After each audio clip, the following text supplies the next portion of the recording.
Hello, and welcome back to News at 9 in Cell Block 9, Nevada State Penitentiary. I'm Kid O'Donnell, who you may remember seeing in the Channel 19 newsroom behind the desk, but now see behind bars.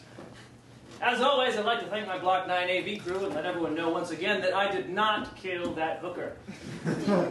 Are your conjugal visit rights being taken away?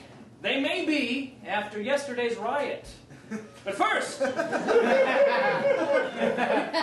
tragedy struck this morning when Gino Fat Lip Rossetti was found dead in his cell after being fed crushed glass. His cellmate refused to comment, saying he wouldn't be no fucking snitch. Gino is survived by his outside wife, Linda, and his prison wife, Jim. In local politics, the price of toilet wine is at an all-time low, thanks to a new trade agreement between the 53rd Street Ballers and the Aryan Brotherhood. At a recent prison library summit, the two groups decided to put aside their hatred of each other for money. Isn't that nice? Now for sports, let's swing over to well-hung Larry. Larry? Thank Kid! It's sports news! T-Bone from our own Cell Block 9 getting local respect and fame after bench pressing 300 pounds in the gym yard. His recent success has ensured that no one will try to rape him any further.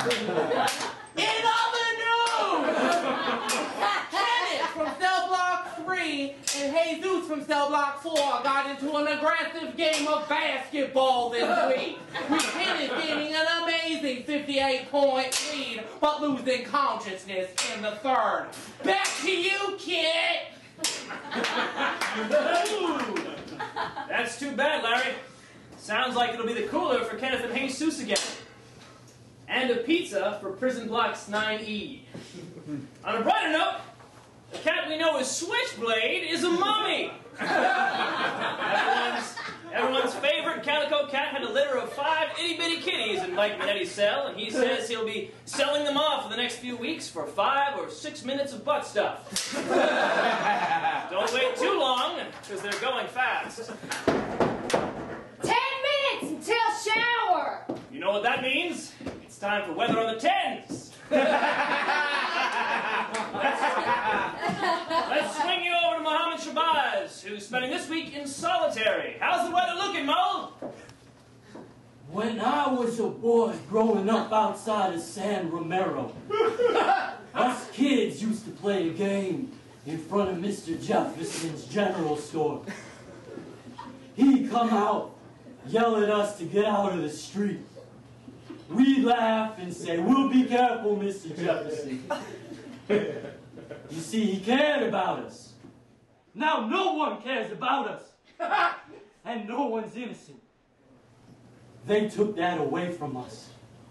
They gave us these chains, these jumpsuits, and these blazers, and told us we were guilty men. But you know what? They're guilty too. Back to you, Kid. Thanks for the update, Mohammed. Now, we here in the studio want to take a moment to wish you a happy holidays and remind you, and Brett Andrews, attorney-at-law, that I am in fact very innocent.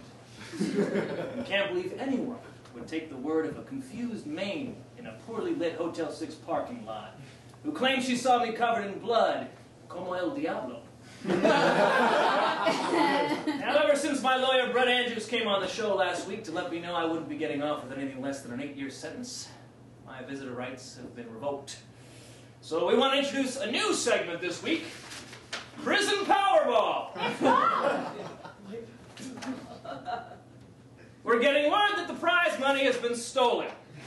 So our congratulations this week go out to this week's winner of Prison Powerball.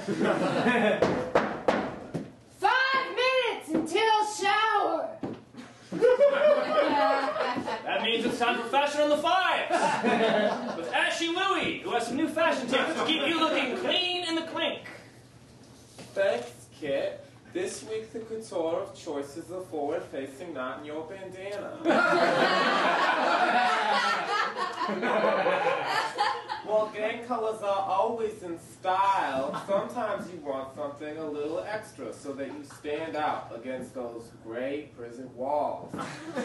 This week, the bedazzling on my jumpsuit was done by Pedro Jimenez in Cell Block 2, known for his excellent stitch work and his gruesome double homicide.